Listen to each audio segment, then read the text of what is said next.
Simon ginnaaw bi mu la nuyoowee dalal la jàmm ci plateau Hip Hop Nation sur Walfu TV la première question bon d'abord dama lay féliciter ci benn affaire ah parce que dëgg-dëgg man defaloo ma dara yoraloo ma añ yoraloo ma reer xam li mu leex sa hip hop bis boole woo ma ci xam nga mais quand même dina am honnêteté wax ni bokk nga si ñi nga xam ni tey bu hip hopeurs yi di am lu ñuy gagné dëgg-dëgg parce que xam nga en général je le dis quoi en toute sincérité gars yi le plus souvent bu ñu nee ba toll ci fi nga toll dañuy créer studio pour mégat money ci boppu gars yi quoi ci kaw nit ñi pour la majorité quoi.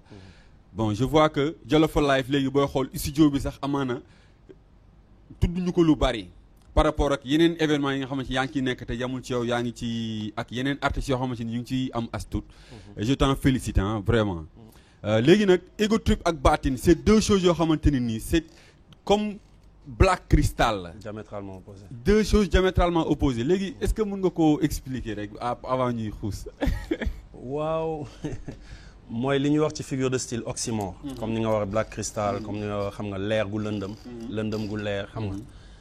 dañ koy faral di utiliser Batin Ego Trip nu mu ñëwee mooy en général dañu doon tàgg à chaque fois suñu bopp là il était de question de tàgg loo xam ne nit yi tàmmuñu ko gis ci ñun et c'est enfui parce que c'est vrai que bu ñuy toog ak suñu gars yi dañuy déconner xam nga wala nu ñuy gisee ñu solo ils s'imaginent pas que ne peut-être ñii am na fu ñu jaar wala am na fu ñuy tànk di naan xam nga am nañu benn peut-être as tuut bu ndaw bu ñu for ci ay xam nga yenn kilifa yi donc il fallait ñu génnee loolu donc Batin Ego Trip noonu la ñëwee sortir un peu ce qui est enfoui en nous et en faire de l'ego trip quoi. Ok donc da ci am solo mais du ñu tardé ci loolu ah dañuy ñëw avance parce que am na lu bees wala bokk yu bees yu gën a récent donc y a une autre vidéo n'est-ce pas en rap la ñu wax waaw rap la ñu wax histoire bu doy waar la parce que c'était ci abadan bañkat la woon bokk mais gars yi ne non dafa hardcore torop nañ ko si dindi et boo seetee ba seet rap la ñu wax moo tax ñenn ñi sax xam si moom parce que après laa ko dugal ci benn mixtape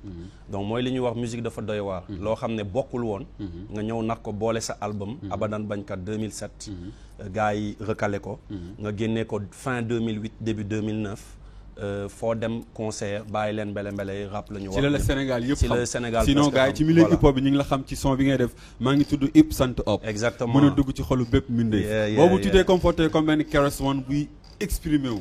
mais nañu bàyyi vidéo bi daw après ñu ñëwaat léegi. ok donc rap la ñu wax xëy rek bëgg ni da ngay bàyyi rap bi wala da ngay teg benn tànk ci rap teg beneen tànk ci reggae bi.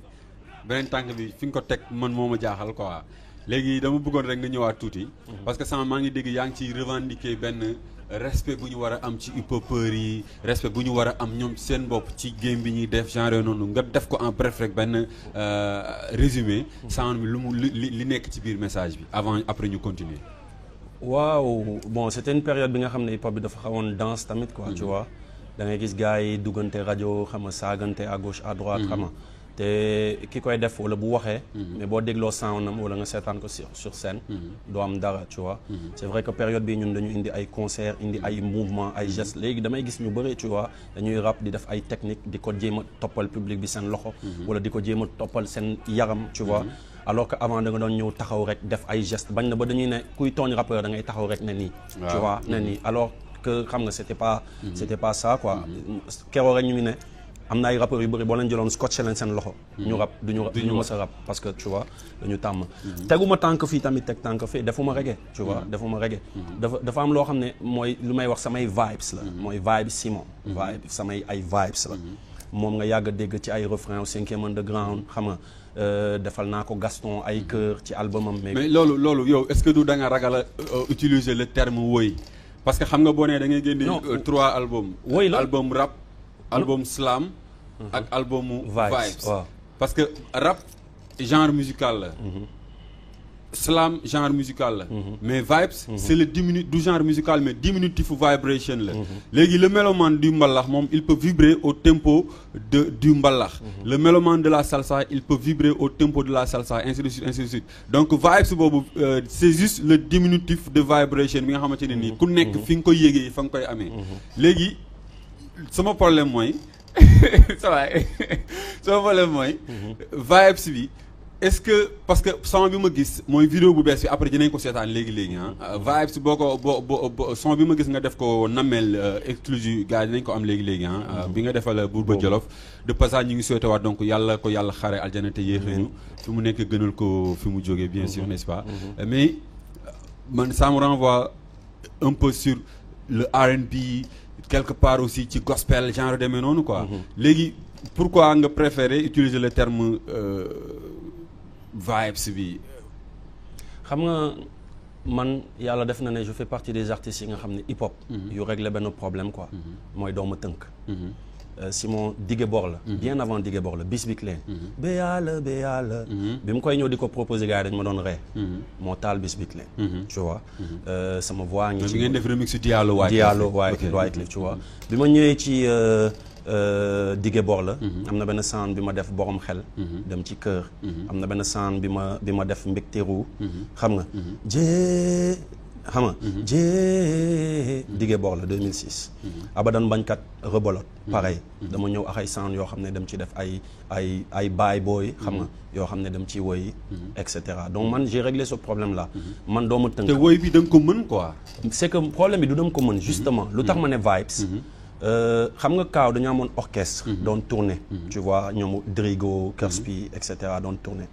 à chaque fois bi ma doon woy yenn saa yi ci di pousser la vibes. damay wàcc gars yi ne ma non c'est de la bonne vibes. c'est de la bonne vibes. je peux pas m'auto déclarer chanteur. parce que bu boobaa damay saaga ñoom Fada Freddy damay saaga ñoom Carlo D damay saaga waa vidéo bu bees ñoom Nabi.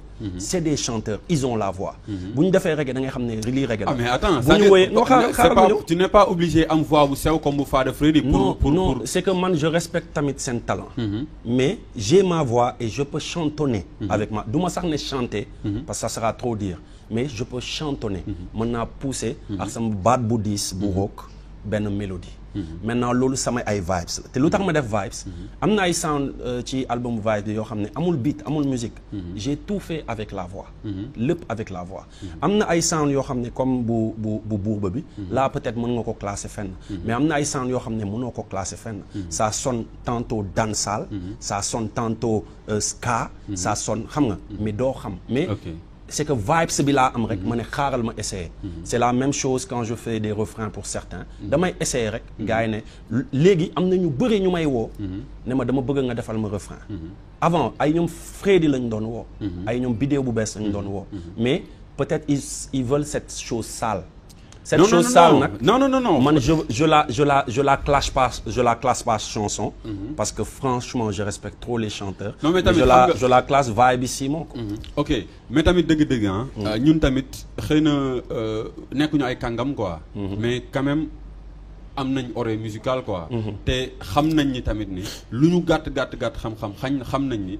tu n'es pas obligé am voix au Peter Morgan pour way. la preuve boo demee Grandpa. il a la voix basse. tamit loolu ci bokk moom la wolof yi di wax mbaar mbëfër ak xaw ma nan mooy. médium basse ak aigu. donc yow. ci côté boobu da nga ci fort parce que. sa voix il faut ma avouer de yenn saa yi. téléspectateurs yi. mooy yenn saa yi man woykatu studio la. je pousse la vibe au studio boo ma neewoon yenn saa ma def ko live. je vais pas produire la même chose. dinaa ko chantonner. mu am beneen grain. mais du am li ma am studio exactement. am na ay woykatu studio. duñ ko mës a avouer. loo tax am na ay woykat yoo xam ne boo leen demee seetaan live da ngay taf sa nopp. parce que dañ si jaaraat doubler seen voix ñu arranger ko et cetera. man peut-être ci li may def style boobu la mais am naa sama grain. ma ci mën a foo. parce que peut-être. tënkuma sama bopp teeluma tëj sama bopp alors que fii rappeurs ñu bëri dañu tëj seen bopp tu vois mën nañ ko pousser am na ñu ma dàq baat ci rappeurs yi honnêtement man am na ñu ma déglu parce que damay enregistrer gars yi studio tu vois mais duñu ñeme duñ ko ñemee ba gas sax yàgg na ko fësal moom mësu ko nëbb mais am na ñeneen ñoo xam ne bu ñu woyee tey nga ne mais du ñoom et c'est des rappeurs ils vont jamais le faire parce que peut-être ils ont peur d'un public ou le public bi da leen tënk man public bi du ma tënk c'est moi qui fais le vent mais je ne suis pas le vent soit da nga may topp baax na boo ma toppulee tamit xayru na ok donc da ci am solo ñu ñëw enchaîner avec la deuxième vidéo mbalax deena après ñu ñëw continuer ah ok ñu dem mbalax bi moom mi ngi dox mbalax bi mbalax mee dox mbalax mi xanaa mbalax man financé rappeur mais rappeur financé mbalax man loolu du yomb de saa yi. am na ñu ngi ciy financé. bu baax. ah bon bu baax. ni ñuy woowee yenn rappeurs yi di leen fay noonu la ñuy woowee yenn mbalax man di leen fay. c'est clair. ok non xam nga ça. mooy li ñuy wax marketing dafa am quoi te lii c'est marketing. te am naa ci lim ci bëggoon.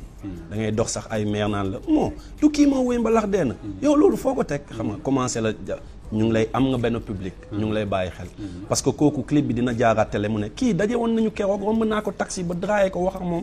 jël naa sax numéro téléphone am. am na leneen kooku foo génnaate télé. day bàyyi xel ci yow.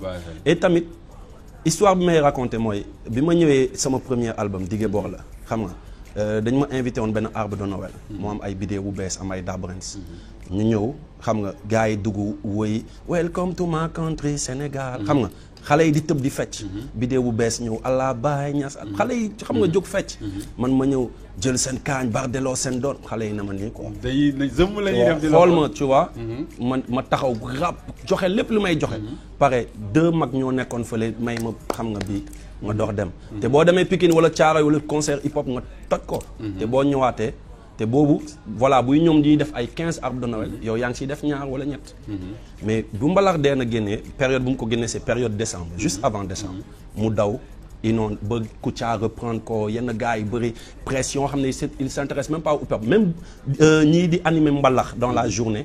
di ko teg di ma clashaale affaire bi am buzz. ma am ay arbres de Noël yu dul jeex. jënd ci li ma xam nga. Simon tamit dafa bëgg à chaque fois moom di wane ni moom il gagne de l'argent xam nga man député salaire député 1 an loolu nga foog ni après yow bu yàggee doo créer ay kii créer ay mécontent quelque part ñoo xamante ne ni peut-être da nga leen di blessé parce que yàgg nañ ci hip hop bi amaguñu xëy na lu benn scooter sax bu ñuy dawal amaguñ koo xam lim la à chaque fois pour la plupart nag Simon boo koy dégg bon ñun am nañ nii am nañ ne xam nga dem nañ fii vacances kaaw nangama sangam xam nga loolu après non amuñu salaire de député honnêtement demuñu vacances kaaw wala quoi que ce soit mais ñu ngi sant yàlla parce que xam nga B-Boy on était à l'école avec des gens tey ñoom dañu tànn benn yoon ñenn ñi ñu ngi ciy génn yor seen oto yenn saa da nga leen di fekk seen bureau sax di leen démarcher ñoom tamit bu ñu génnee dajaax yow war nañ la mën a gis nga yor sa oto war nañ la mën a gis nga yor sa jabar ñu habillé seen jabar tranquille di dem au restaurant yow pareil bu dee yow loolu ngay dund bu dee kër pareil bu dee diine pareil bu dee éduquer say doom pareil mais ñu nekk ci benn musique pour walaakaanu nekk ay walaakaana avec une certaine fierté de la misère avec une certaine fierté de la misère comme nu koy malal di waxee le walaakanisme on prône le walaakanisme non on fait pas une musique walaakaana parce que mooy li ma yàgg expliquer man li ma may par exemple ngay def tey ay hip hop bis lenn la di jouer école saa yu ñu ma fayee ma bind ne école bi fay na ma 100 000 diw fay na ma 150 diw jox na ma 75 000 fin yooyu jàll nga dajale nga ne lii yëpp ñaata la 6 millions divisé par 12 500 000 francs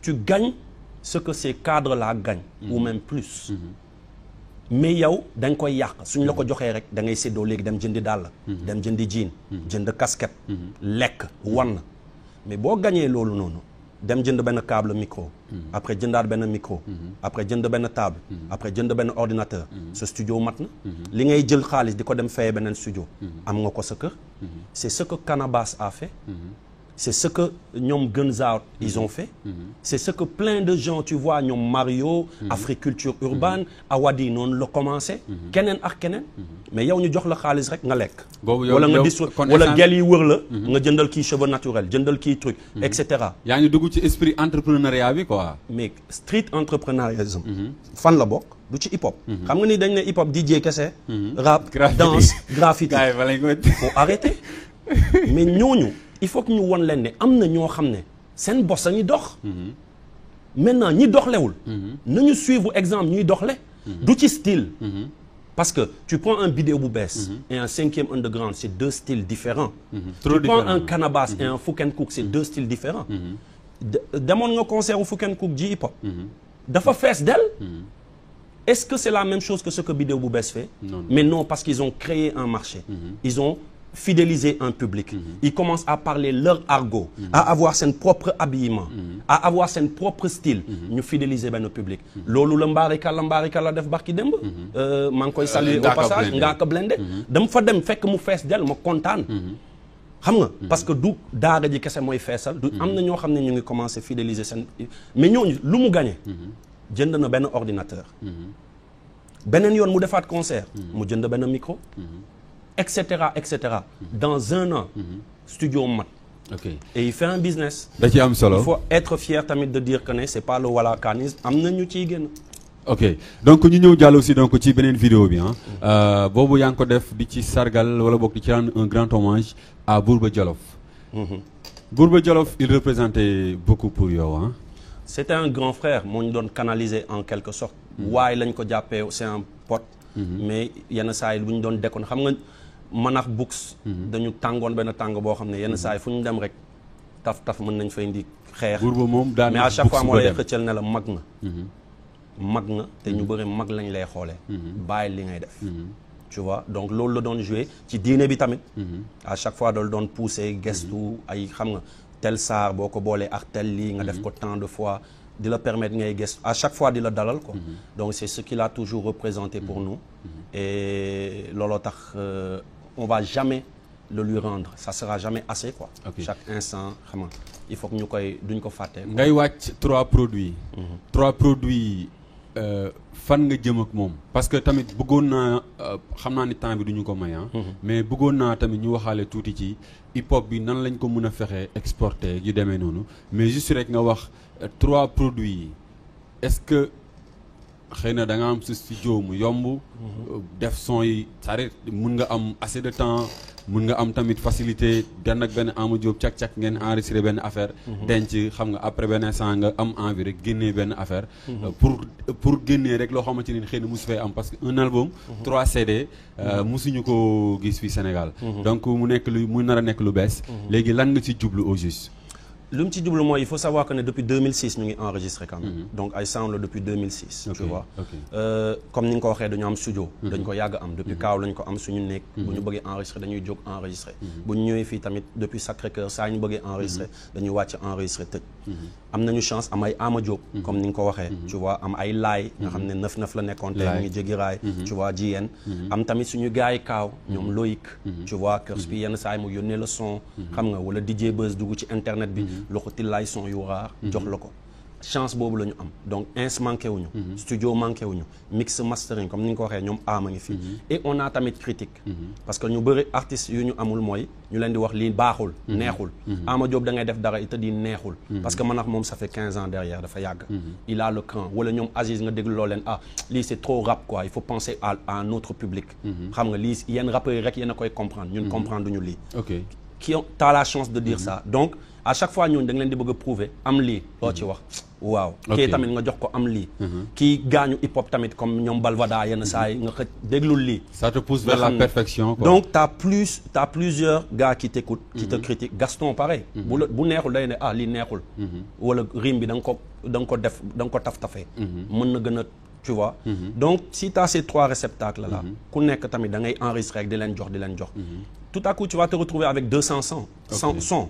looy def 200 sons yooyu nga xalaat nga ne style bi bokkul ak bii bokkul ak bii xaaral ma teg 3 albums noonu la juddoo au fait tu vois slam bi tamit yàlla def ñu gagné ci ay concours kaaw ñëw fii gis Matador nga koy tu vois ñu nekk xaaral ñu teg kañ la produit bi nar a génn incha allah moom bii pas bëgguma dépasser décembre parce que après produit bi du ma ne j'arrête le rap mais j'arrête de penser sortir album peut-être di nga def ay single wala def ay featuring mais dootoo focus ci xaaral ma génnee album donc balaa décembre bëgg nañ ko pare parce que on a vraiment d'autres projets pour le hip-hop tu vois comme hip-hop biz bi nii ñu nekkee j'en profite pour dire à tout le monde que demain ñu ngi plage cour de cassation pour final battle de danse boo xam ne break la debout danse debout pardon donc 4 contre 4 dynamique danse ak kill danse ñoo dem final pour wane ne on n'est pas que dans le rap tamit parce que comme yeneen discipline yi ci hip hop la ñu bokk pour ñoom ñu dund ci voilà loolu tax ñu teg benn prix de 1 million pour ku ko gagner mën ko jël entre ces deux là une partie en